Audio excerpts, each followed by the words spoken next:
hello there. Welcome back to the show. My name is Slim Manicotti, Slim Papa Showstopper. And this is the podcast, Hobnobbin with Slim Man. Welcome. Thanks for tuning in. Thanks for checking it out. How are yous? Everybody okay? I'm coming to you from Palm Springs, California, right here at Slim's Shady Trailer Park. And in this episode, we are going to drop in on my chat with Antonia Bennett. She's got a great voice, and her dad is Tony Bennett. You might have heard of him, the singer, Tony Bennett. And Antonia is his daughter. She is a wonderful singer. She sang on the Slim Man Christmas Eve CD. She sang a song called Baby It's Cold Outside, a duet with Mr. Man. We're going to check out my chat with Antonia. But first, wow, it's been a couple of weeks. I haven't talked to you guys in a while. I went back east, back to the East Coast in the middle of December. Got in on a Tuesday night. I think it was the 22nd maybe. And the next night, Wednesday, the Slim Man Band rehearsed at drummer John E. Cole's house. And wow, we had a blast. Johnny brought out his handmade drums. They sound so good. And Rick was playing keyboards. Hitman Howie Z was playing bongos. And he also brought out a cajon that he got for his birthday. Now, a cajon is, it looks like a, I don't know, like a box that oranges might come in, but you play it and it's got percussion sounds in it. And Howie wanted to work that into the show. Actually, I wanted Howie to work that into the show, and Howie played that, and I played the bass guitar and sang, and we rehearsed in Johnny's living room. Oh, it was so much fun. Right there in the heart of Baltimore, Maryland. The next day, I cooked all day. I made some tomato sauce and some chicken cutlets, which is basically like chicken Milanese, but a little thicker. And I just practiced and got prepped for the big show on Friday at the Ram's Head Tavern. It was so much fun. We really had a great time. The Ram's Head is a great club. It's been voted best nightclub under 500 seats in the United States of America. It's been voted year after year best club, and got great sound, great stage, great lights. It's got a beautiful grand piano. And Rick played piano. Tom Alonzo came up and played a couple of songs. He used to play in a band called Boot Camp, and he played piano on a couple of tunes. Johnny Cole played his handmade drums. Hitman Howie Z played bongos and the cajon, and Kevin Levi played the sax, and wow, he is so stinking good. I remember when we played with David Sanborn a couple of years ago. David Sanborn asked Kevin Levi to come to his tour bus, and I tagged along with Kevin Levi, and David Sanborn said, "Where did you learn how to play? I think you sound great." Wow. So David Sanborn, one of the greatest sax players around, telling Kevin Levi what a great sax player he is. Anyway, Kevin Levi played the saxophone at the Ram's Head Tavern in Annapolis, Maryland that night, and it was a blast. And, you know, we did the songs, we told some jokes, we told some stories. It was really, we had a great time, sold out. And at the end, I decided to surprise the band, and I started into Tom Petty's Won't Back Down, because, you know, Tom Petty just passed away, and I thought we'd do a kind of a jazzy version of Won't Back Down, and it was just fun. It's just a blast. Great way to end the show. And then the next day, Hitman Howie Z and I went to Baltimore Ravens Stadium to see the Baltimore Ravens football team play the Colts, the Indianapolis Colts, who used to be in Baltimore, if you remember, back there. They left in 1983 in the dead of night. The Baltimore Colts did, moved to Indianapolis. And the Baltimore Ravens played the Indianapolis Colts, and Howie and I sat there in the rain for about a half of a game of football, and then we were like, this is not fun. So we went to a little local restaurant right there on the water, had a crab cake. I mean, crab cakes in Baltimore, they're so good, and they're, they're just so much better than you get anywhere else in America. They just, so anyway, we had a crab cake. It was wonderful. And then the next day was Christmas Eve, so I went and hung out with the nieces and the husbands and boyfriends, and my sister was there. Had a great Christmas. On Christmas Day, everybody left except my sister and my youngest niece, and there wasn't a thing to eat in the house, hardly anything. The day before, I had made a batch of bolognese sauce, enough to feed a small army, and they ate it. They ate every last bit of it. They ate it for dinner, and then around 11 o'clock, around midnight, they cooked a whole other batch of pasta and ate the bolognese sauce again. It was totally gone. So on Christmas Day, there was nothing to eat. I looked in their freezer. They had a bag of frozen shrimp. They had some garlic, some butter, a lemon, some white wine, and some pasta. So I made just a simple garlic, butter, lemon, white wine sauce, and I put the shrimp in there, and I put it over pasta, and I'm telling you, it was one of the best things I've cooked this year. It was so good. I did not write it down. I'll be able to recreate it, I'm sure.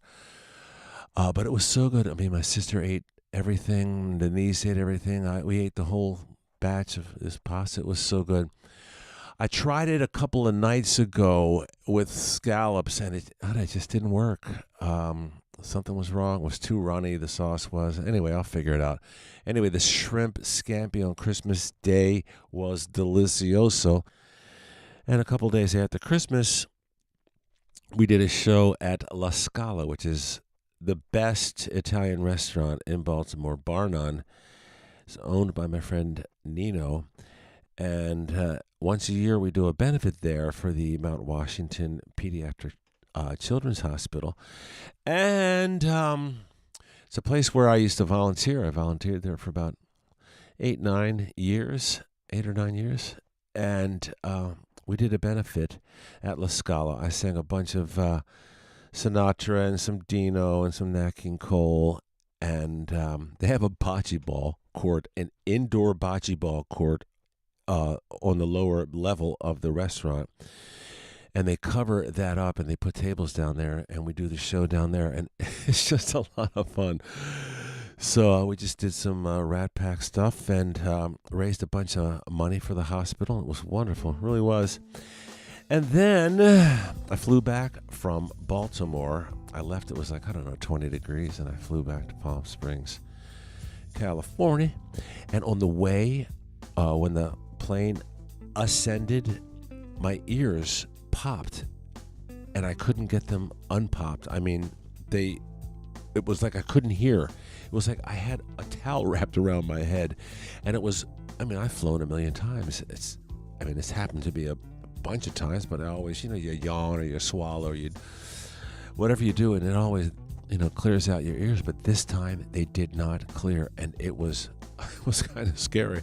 I went back to the flight attendant, and I asked her, I said, what am I supposed to do? And she was making all these faces like how you wiggle your jaw and stuff, and I was mimicking her, trying to do the same thing. And I guess we looked kind of silly in the back of the plane there, but they wouldn't unclog, and it was painful, and I couldn't hear. It was so strange. Anyway, I landed in Palm Springs, and it got worse when we descended into Palm Springs, and I couldn't hear a thing, and called an Uber to take me back to the shack, and she rolled down the window. I couldn't even hear what she was saying. Anyway, I looked up a whole bunch of stuff on the internet when I got back. I watched a whole bunch of videos, and I tried everything, decongestant, Afrin, nasal sprays, hot showers, steam. And it's been 8 or 9 days, and I'm at 50% hearing. And it's really weird because it's very difficult to practice. Practice the piano, practice guitar, practice bass when you can't hear yourself. Although I did sing a couple of gigs at the local, local wine bar, and it was a whole lot easier to hear my voice. Sometimes singers put their finger in their ear so they can hear themselves better. And my clogged ears, actually, I could hear myself sing a little bit better. So actually, it kind of helped in that way. But in general, it's painful. There's this pressure in my ears, and it really is difficult for me to hear. So anyway, the show, it must go on. Right, Slim people? All right, let's drop in on my chit-chat with Antonia Bennett. Her dad is Tony Bennett, and I didn't ask her a lot of questions about her dad or her relationship with her dad. I guess it must be difficult when your dad is so very, very, very, very famous, and I guess she gets a lot of questions about him and her relationship with him. And I thought I would concentrate my questions, my conversation around her and her career and her voice and, what she's got to say. And so that was really the focus of my conversation with Antonia. She did a song on the Slim Band Christmas Eve CD. She did a duet with me on Baby It's Cold Outside, and I reversed the roles. I sang the part that the woman normally sings, and she sang the part that the man normally sings, and it really worked out well.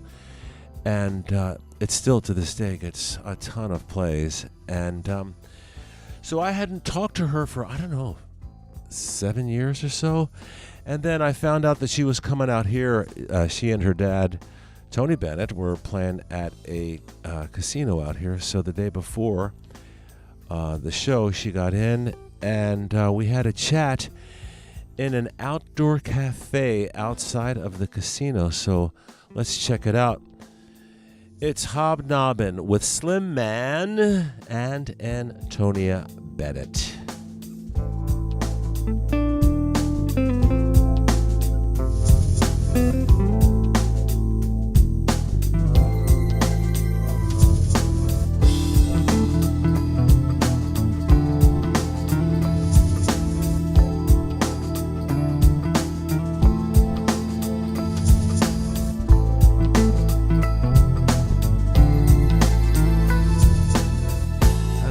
Since I've seen you. I know.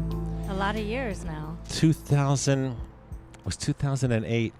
Was I still living in New York? Or was I living in L.A.? I think you were in L.A. You were just visiting New York. We did that recording.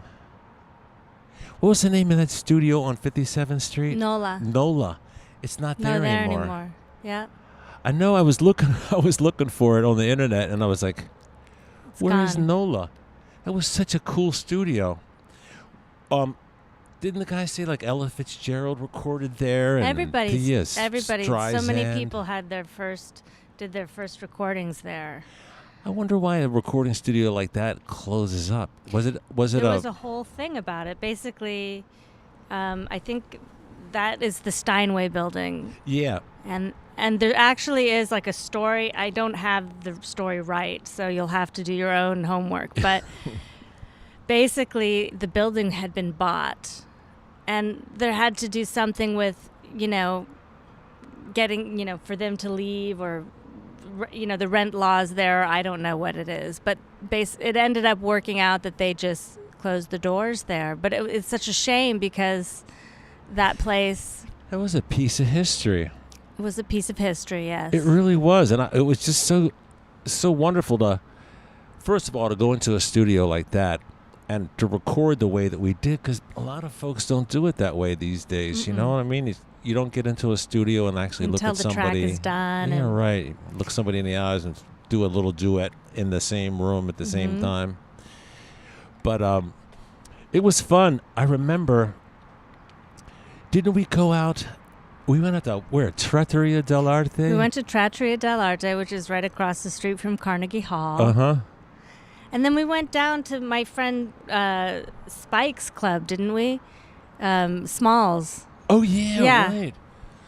Spike Wilner. Yeah, that was just a little dive.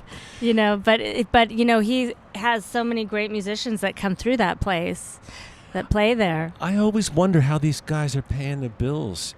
I mean, a little teeny jazz club in New York, and... Well, he's doing pretty well. He just opened another club, too, not so long ago, right across the street, so now he's got 2 of them.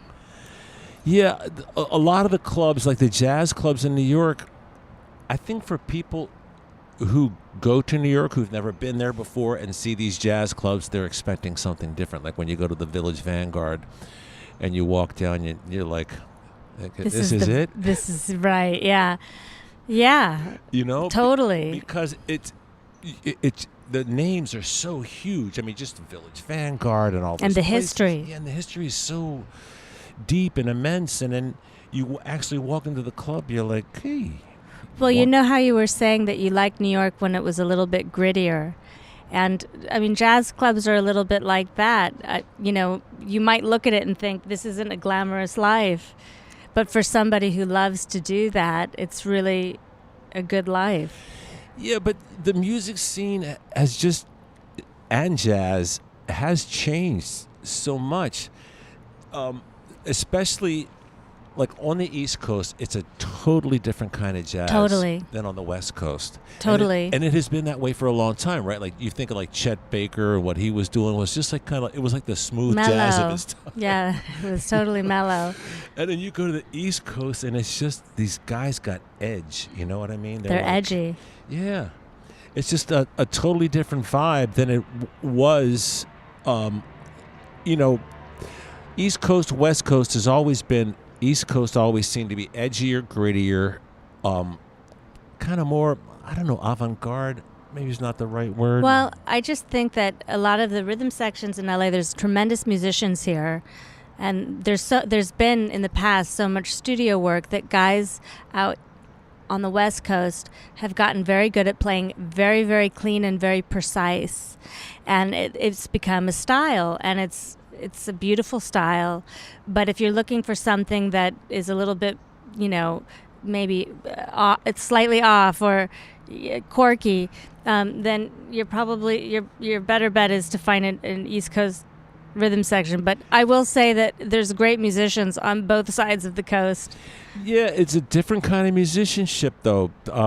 Like the guys on the East Coast seem to be, to me, to be more well-versed in standards. Like you can get just about any of those guys and just call out a song and a key and they know it. Out here in the West Coast, they're more like, I don't know, it's like a kind of a, I don't know, top 40 thing? Or I don't know. I think that it just depends where you go and which musicians you're hanging out with. There's plenty of guys out here that know a ton of standards and don't need music. But then, at the same time, there's a lot more R&B musicians and pop musicians out here. I think that is so prominent here. That's true. That it's kind of the mecca for that here. Maybe Nashville now, too. I don't know. Well, I lived in Nashville. Before I came here to Palm Springs, I lived in Nashville for 3-4 years. And the level of musicianship was just... I mean, I was living with the vice president of Disney, Nashville. And I used to just go hang out in his office just to kind of hear what was coming across his desk. And it was amazing. I mean, the quality of the those guys don't mess around. And the singers and the producers. I mean, the musicians, it was just the stuff that he got as demos. I was like, why don't just sign that and just release it as a single? Yeah, that sounds great. Incredible. Yeah. But you did... when you did yours, like Embrace Me, that's just like a jazz trio. That was a jazz trio. Right? That was a New York jazz trio. That was a New York jazz trio. Yeah. Well, there was a Brazilian drummer, Rafael Barada, but Paul Nowinski on bass and John Davis on piano, and those are both New York guys. Did you do it in New York for certain reasons, or was it just? No, I was in New York and Paul, who's a friend of mine, the bass player, said, "Hey, Antonia, you're in town for a few days. Why don't we go over to your brother's studio in Inglewood, which is in Jersey, and, lay some stuff down while you're in town?" And I said, "Oh, that's a good idea." And then I called up my brother, Day, and he said, "Yeah, sure, come on over. I can give you some time." And Your brother Day. Day, Yeah. and he has a studio in Inglewood. I think I He might have read did. about that. It Or he was did? called Bennett Studios, and he has now, I forget where in Jersey now he lives, but he has a studio in his new house now too. But that particular studio is no longer there, Bennett Studios. No, was it a big studio? Like Yeah, big Bennett enough to, Studios was a very big studio. like big enough to hold like a An big orchestra. band, an orchestra. Yeah, there was a big studio. Wow. Yeah. So when you recorded it, did you just kind of get a whole bunch of songs and just say, let's Yeah, I mean, we roll played tape? together before, and yeah, we just kind of all knew the same tunes and made, these arrangements, worked with the guys and came up with arrangements and just did it. Now, how was that different from like would you release an EP? Was it called Natural? Oh, yeah, I did that with Larry Golding's a terrific pianist who lives out here now, but he is also an East Coast musician. And I just asked if he would do it with me, and we picked some songs out, and then Larry made these arrangements, and I just went in and sang it at the Colburn Institute in Los Angeles, in downtown, which is a school for music. And they have all these like Fazioli pianos, and they were nice enough to let us record in one of their concert halls. What gave you the idea to do an album of all original stuff? Because I just saw that. It was just released, like a month ago? Oh, well, that record I did with Holly Knight, and she wrote, she's a songwriter. She wrote a lot of hit songs. Love is a Battlefield. Love is a Battlefield, Simply the Best, Better Be Good to Me, You're My Obsession.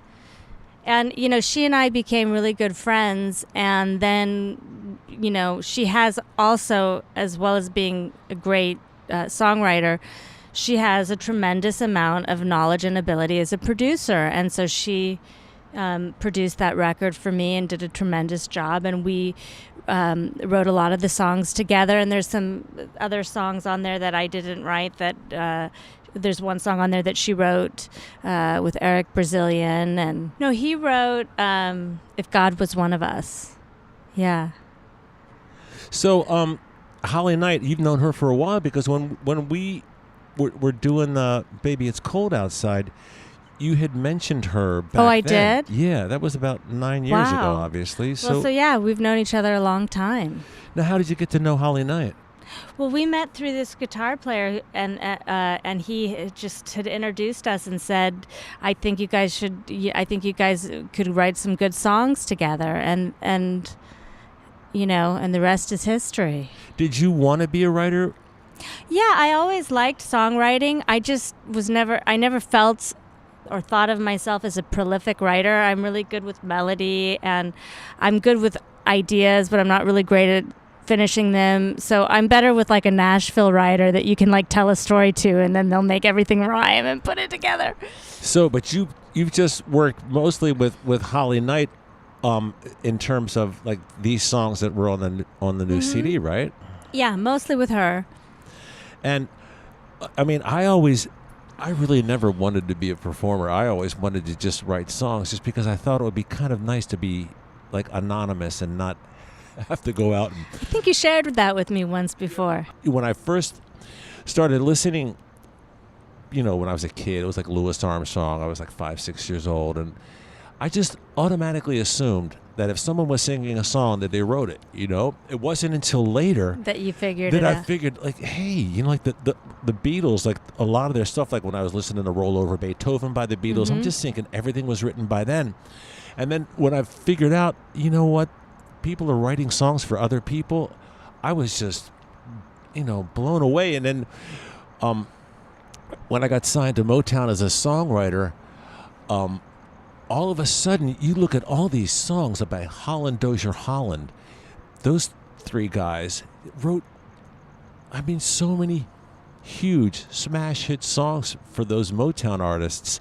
And it just kind of, I was like, wow, that's what I want to do. I'd never really wanted to, go out there and sing and stuff.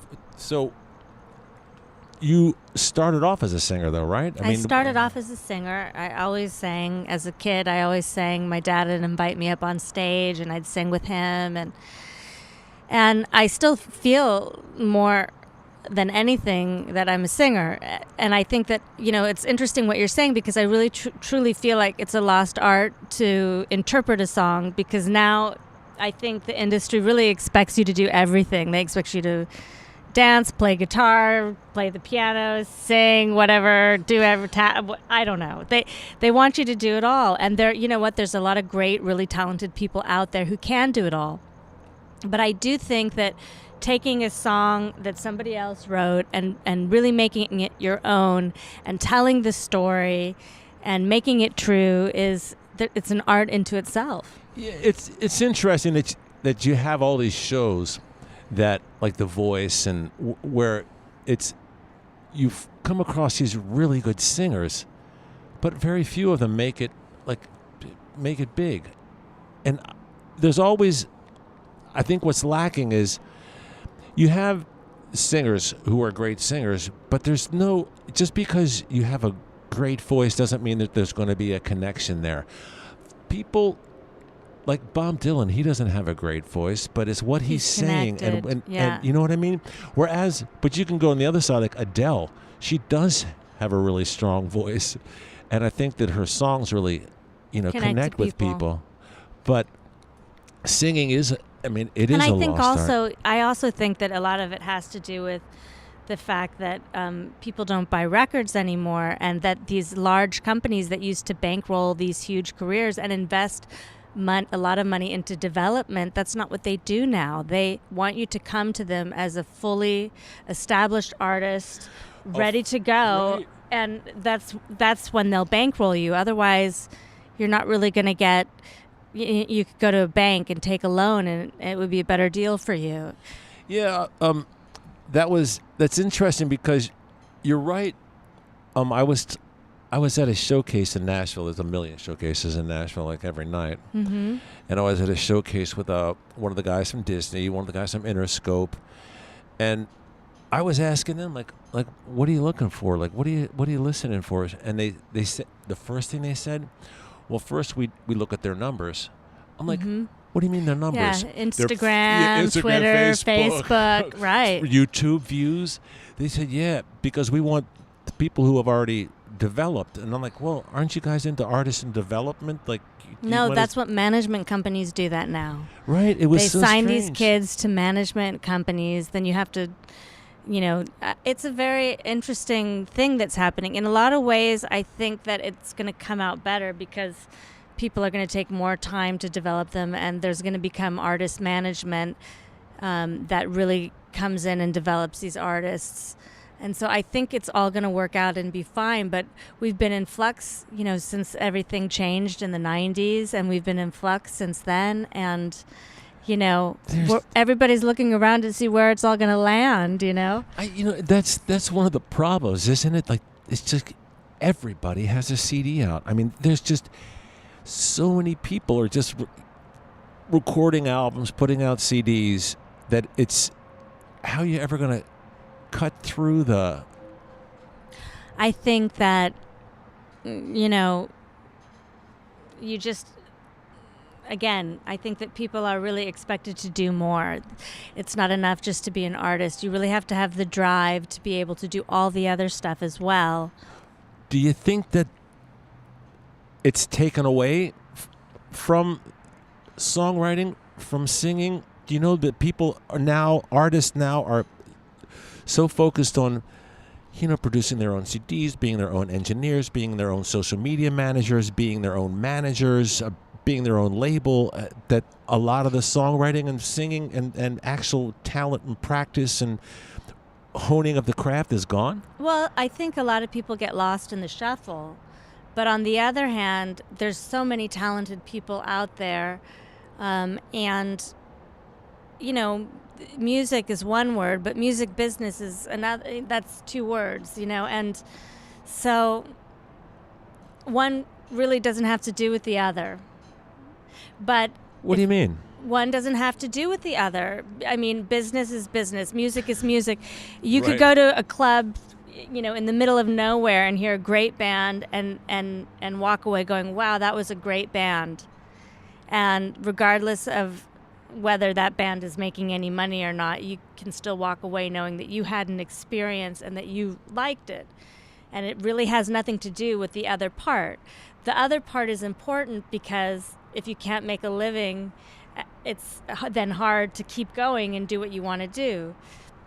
Yeah, I think the majority of artists, musicians, singers are really struggling to make a living these days. Like most of my friends and my, peers and even the people who are, younger are just having such a difficult time. I was listening to this band on NPR and they had a big hit song. I forget what it was, what the band was, what the song was. And the woman said, well, I guess you can quit your jobs at Starbucks. They all worked at Starbucks in Australia or something. And the band, all in unison said, no, we can't. And she was like, why? They said, because they don't get paid. Yeah, they don't get paid. Because nobody buys records now. And everybody streams everything live. And that's a problem. And, that's why companies like ASCAP and stuff are so important. They go out and fight for people's rights for musicians' rights. But, that's true. There's really not that mailbox money that all those songwriters were getting before, all that mailbox money from residuals coming in. It's not the same. It's true. I mean, but even on a minor hit, you could really make some dough if it was on commercial radio. Even on a smaller format or a smaller hit, you could really do pretty well, but not these days. It's a different game now, and the future is imminent, and I'm sure things will work out because music and art always will prevail because people need it. It feeds their soul, but it's definitely interesting times. It's an interesting time. A lot of the funding comes from crowdfunding, like Kickstarter and GoFundMe and all those places where you actually, it's like people are patrons of the arts. It's going back to troubadours and stuff. Absolutely. Absolutely. In the Middle Ages, you got to get the kings and the princes and the people in the castle to sit there and fund your little project. That's right.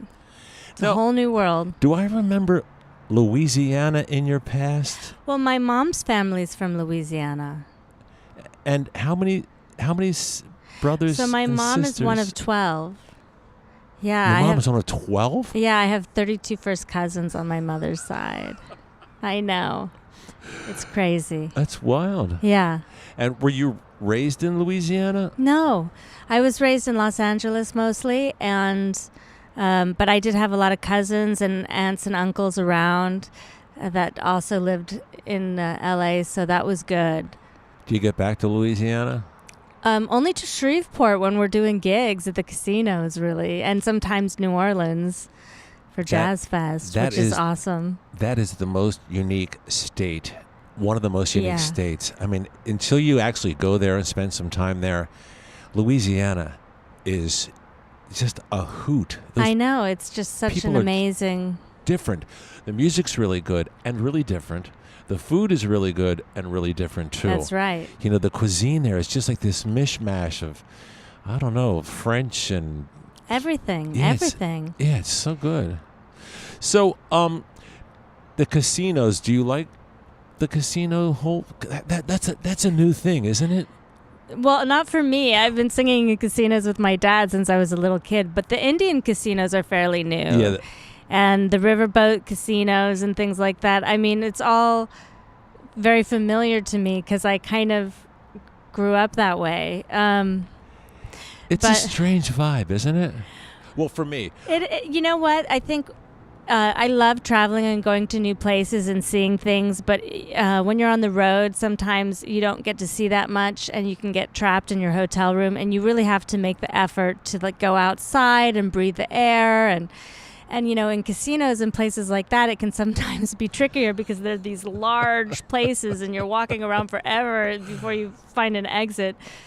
I just think it's important for touring musicians or anybody who spends a lot of time on the road to get out and do stuff and get some fresh air.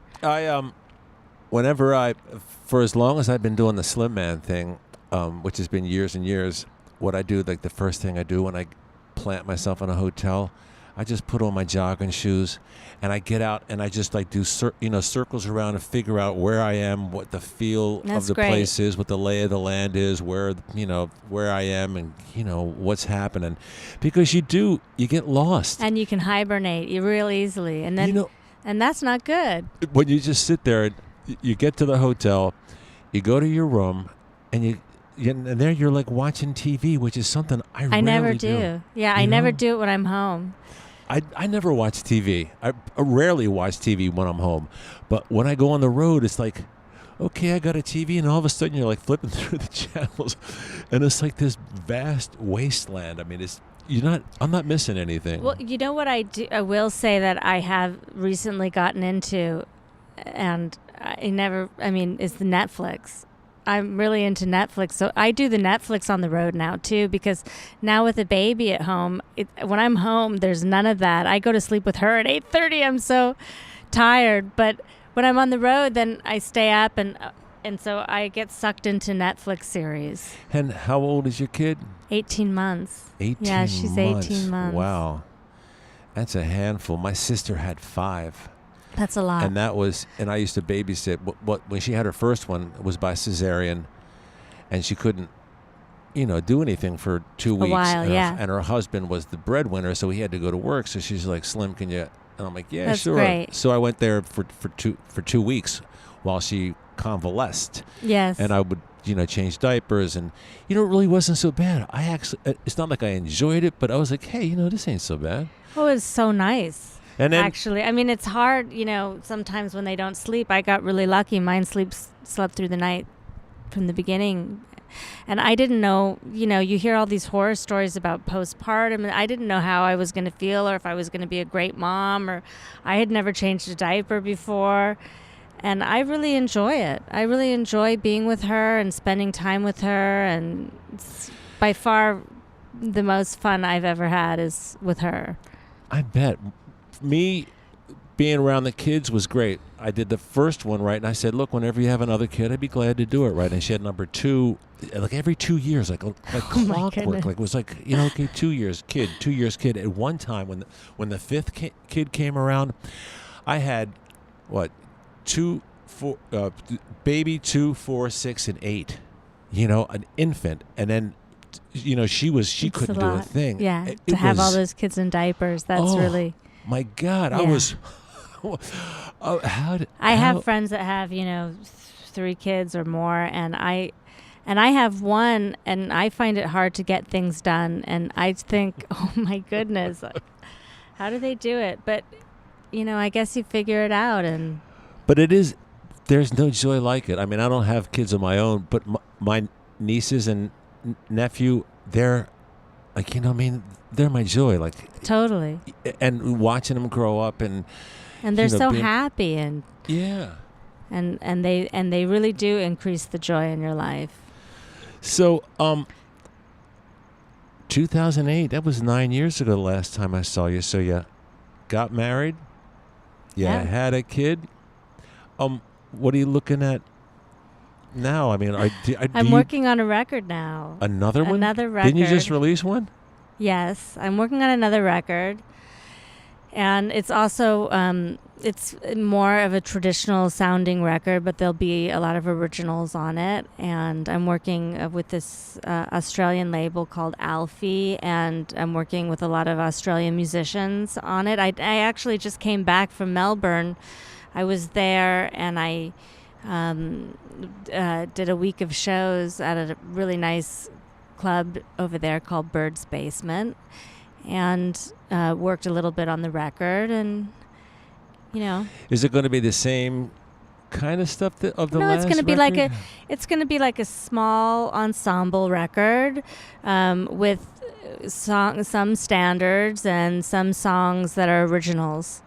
Were you apprehensive about releasing the last record because it wasn't what people would expect from you, like being like the singing jazz standards, which is what you're kind of famous for? It's and just all like another side of me, and were people like saying, "Don't do it, Antonia, I'm warning you"? Probably. But you know Don't what? do it. On the other hand, what do I have to lose, really? I mean, if people like it, they can buy the record. If they don't like it, they don't have to. And what's the new album called? Ordinary Girl. And the Ordinary Girl, and that was produced by Holly Knight? That was produced by Holly Knight. Then did you produce it as well? Were you co-producer?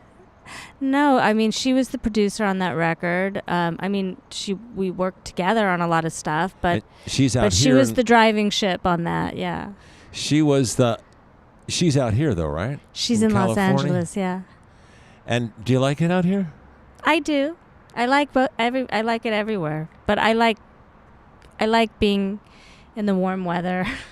You don't like as the much cold as weather? I miss New York. I love New York. It's my favorite, place to hang out and stuff. But my family's here, and I have a baby, and it's never too cold. I don't have to worry about potty training and snow boots, which is great. Because that really scares me. Like in California, you know what I mean?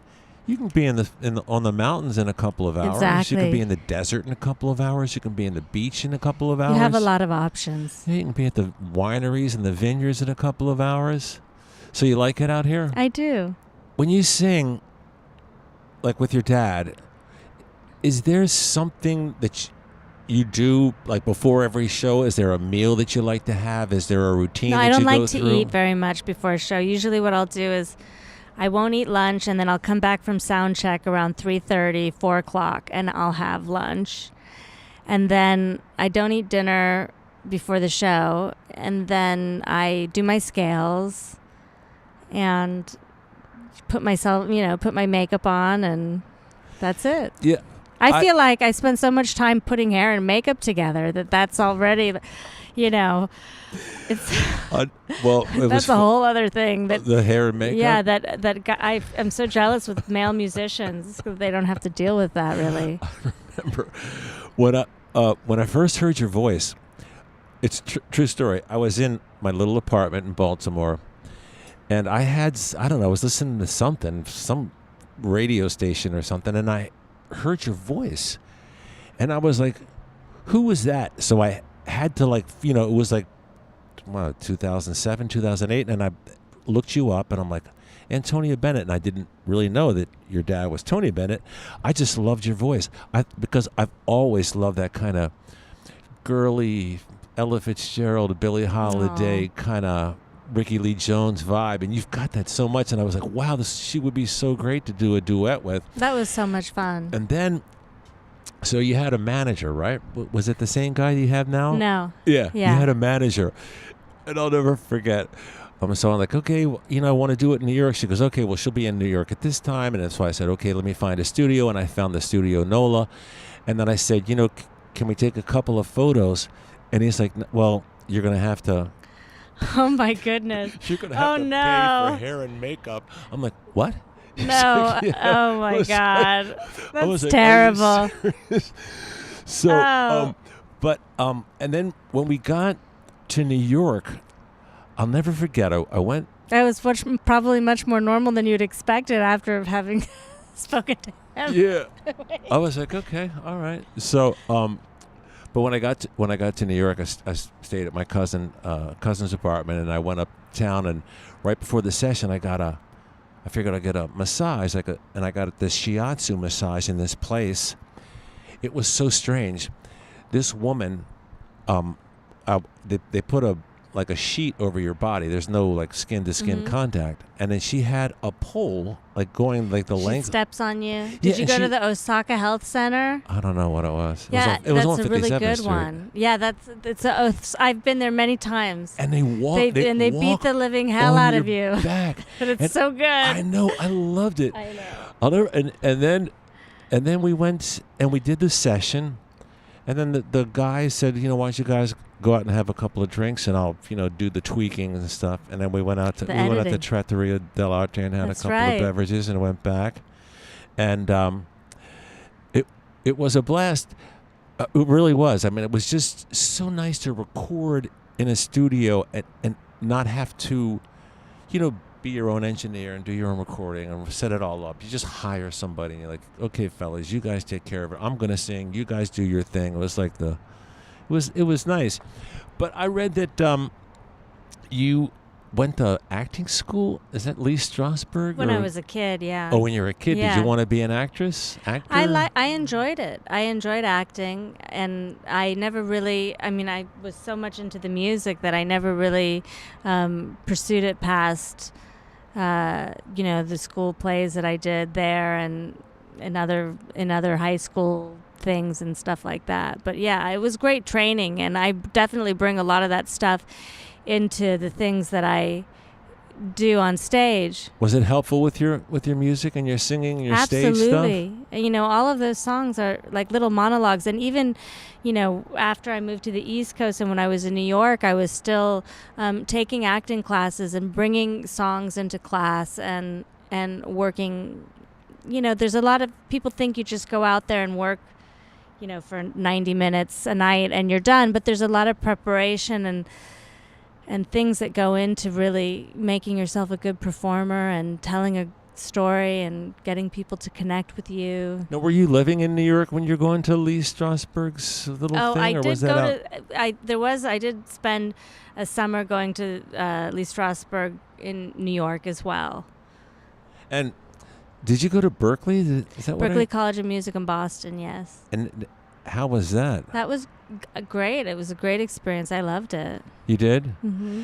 Yeah, I went to Peabody, which was a classical music school in Baltimore, and after a little while, I'm like, I don't want to spend my life learning how to learning how to play somebody else's music. I just wanted to write my own songs. So I decided that, I kind of coerced my teachers into teaching me, theory, and I would take them like songs, that were like popular. You should have gone to Berkeley. That's what know. They were. That was great for me because I really wasn't very learned when it came to reading music and music theory and arranging, and I got a little taste of everything there, and then I was able to take the things that I wanted to learn and perfect them later. Yeah, back in those days, though, Berkeley wasn't that like popular. You know what I mean? They weren't like, it wasn't like, oh, you got to go to Berkeley. There weren't that, it was around, mm-hmm. but it was very small.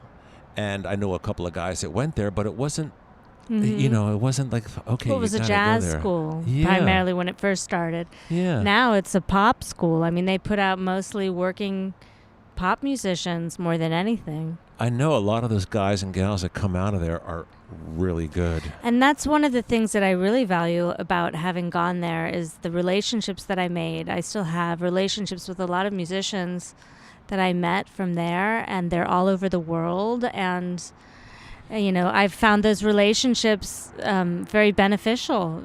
Are you still studying? Do you still take voice lessons and stuff? Absolutely. You do? Yeah, I still do. I mean, not all the time, but if I have a period of time at home, I try to work with somebody. I mean, on the road, it's sometimes tricky, but even we were at Radio City a few months back ago, and I called up a voice teacher that I work with a lot, and I said, hey, can you warm me up? And we did like a Skype, FaceTime warm-up, which is amazing. Who was it? Do you know? Mark Rank. I used to study in New York with a guy named David Collier, and it was just some of the exercises he had me do were just like bizarre, like African tribal shrieking kind of stuff. You got to find somebody that works. I've had those kinds of teachers too, and really I think it's important to find somebody that understands how to not damage the voice, because there's so many people who don't really understand that. And then even more importantly, somebody that you really can work with, that you trust. Many people do not understand that the voice is a muscle, and you're like it's a string instrument and a percussion instrument. Yeah, but you're like a pitcher on a baseball team. You can only like pitch like one game, and then you need some rest. To do back to back gigs, like going up, Monday, Tuesday, Wednesday, Thursday, Friday. If you're working in a club for 5 or 6 nights in a row and you're doing 3 hours a night, you can't talk during the day. Kills your voice. Yeah, you can't. You have to be, sometimes as a personality, I'm very outgoing and gregarious, and I like to go out. I'm very social, but when I'm on the road and I have a lot of shows, even if I'm in some place like New York and I have friends, you want to go out? Nah, why don't you come over to the apartment? Because I get a little boring, because I know that if I don't really pace myself, I could get sick, anything could happen, and you have to kind of not talk that much. And, I know. I try to, it's difficult. I don't like to talk. I mean, I like to talk in general, but, like before a show, I don't like to talk. That's like the worst thing for me. Do, yeah. is talking. And, it's difficult because your voice gets tired. It's a muscle. It gets tired, and it's hard to explain to people that, like the day before a show, I don't like to do a whole lot. It's just like kind of keep quiet and kind of keep to mellow. myself. Yeah, and I've also, I become not germophobic, but I'm like, I got a big show. I don't want to touch anybody, No shaking hands. Right, I know. The Lysol. I know. Sometimes, we do these shows and somebody will come out and make an announcement with my microphone before I go on. And I always say to the sound guy, hey, could you make sure either give him another mic or... Because, you could get sick that way really easy. And then when I get sick, it's not just like catching a cold or... It's always like a bronchitis, and then I'm sick, and then you have like that weird asthmatic cough for months, and try to sing with that. That's really challenging. Yeah, when I do the same thing, like when there's an MC, I tell the sound guy, have him use an MC mic, have a separate mic, right? And I want my mic like off to the side. I don't want anybody touching my mic. You never know. Yeah. You just don't know. I just get really weird about my microphones, and a lot of people kind of know about it now. And they're like, yeah, it goes old nutty Slim. Slim the crazy man. What? Some people the Japanese have the right idea. They don't shake hands. Yeah. They just nod. Yeah. It's fine. And there's something to that, you know. Well, that's a brand new windscreen on that microphone. I just want you to know, so you don't have to worry about getting sick. Well, I don't want you to talk too much because you got a show tomorrow. All right. Now, what time is the show? I don't know. You don't know? Like, I know. Check the website at Fantasy Springs. I have no idea. I think probably 7 or 8. Yeah, it's funny. When I have shows, I don't know a whole lot of the information. People are like, where do I get tickets? Like, I don't know. Like, what time's your show? Like, I don't know. How long you playing? I don't know. Or where are you going to today? I don't know. Yeah. I usually only check the day of. So your kid and your husband are coming here today? Yes. How far? It's only a couple of hours from hours LA. drive. They're going to come down. And that's going to be nice to see your baby, huh? Yeah, I love her. She's so sweet. Are you going to be in bed by 8:30? Probably not, because we're going to go bowling. But you're going to go bowling tonight? I'm going to go bowling. That's right. And then the big show tomorrow, huh? Big show tomorrow. Well, thank you so much for doing this. I appreciate it. Is Hey, there anything so you want to fun. talk about? Or? No, this has been great. It's just been so nice to catch up. Yeah. All right. Well, thanks so much.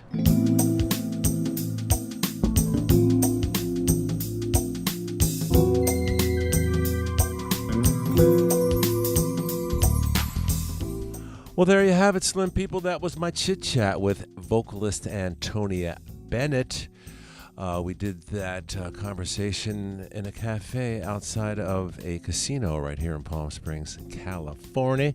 The next night, Antonia had a show with her dad, Tony Bennett. I did not see the show. I had a gig that night that I couldn't get out of. But I've seen Tony Bennett before. I saw him play at an outdoor venue in Virginia. I think it was called Wolf Trap. And Diana Krall opened up, and Tony came out after, and he was just magnificent. I had front row seats. I had gotten them from me and my uncle, and he backed out at the last second, so I went by myself to see Tony Bennett and Diana Krall. And I saw him again, maybe a couple years later, in Baltimore at the Symphony Hall, where he played with the Baltimore Symphony, and I had balcony seats, and he was amazing. Anyway, it was great to chat with Antonia. She's got a great voice. You know where to check her out. You can go to Google and iTunes and YouTube. Check out some of her stuff. She's doing some interesting original music, as well as doing the jazz standards for which she is so well known.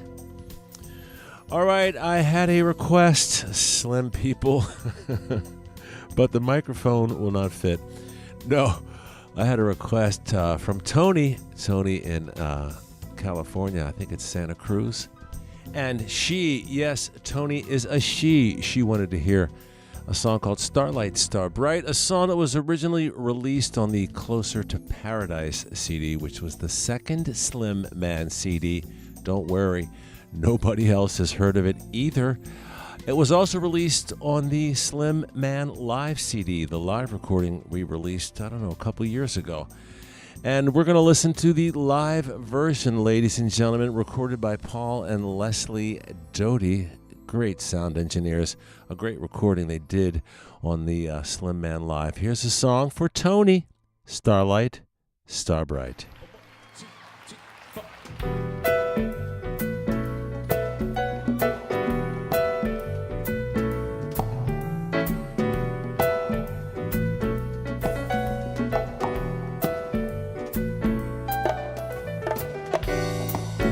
There's a ring around the moon tonight. Stars dance in the wind. What a wonderful night to fall in love again.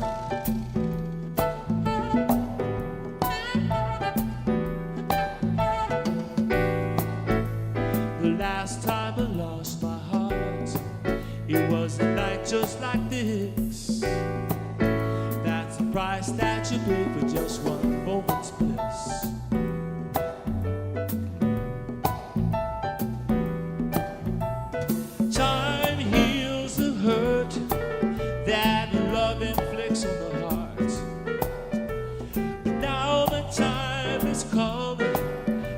Shoot for the stars. Starlight, star bright. Give me one wish tonight. Starlight, star bright. Let me find love tonight.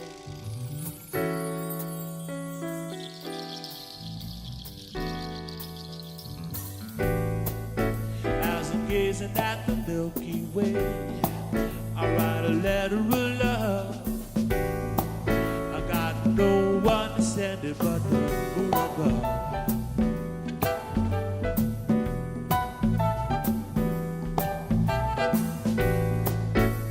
My heart's floating on a breeze, like a leaf in the wind, and there's no way to know just where it's gonna land.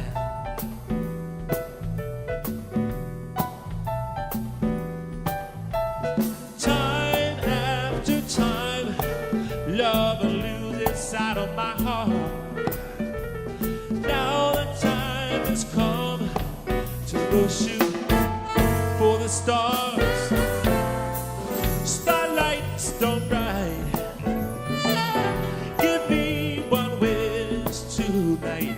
Starlight, star bright. Let me find love tonight.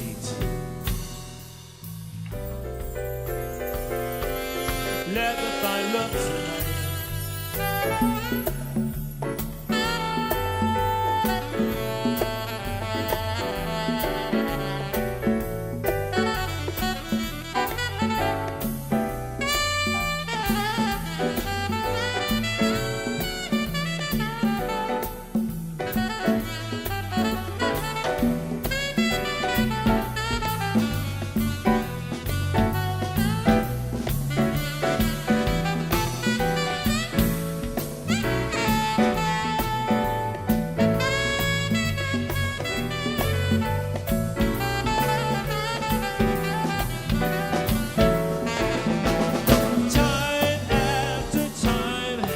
Love elusive side of my heart. Now the time has come to go shoot for the stars. Starlight, star bright. Give me one wish tonight. Starlight, star bright. Let me find love tonight. Starlight.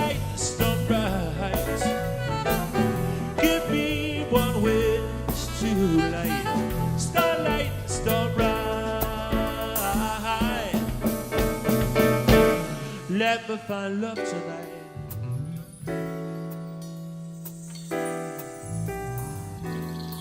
Let me find love tonight.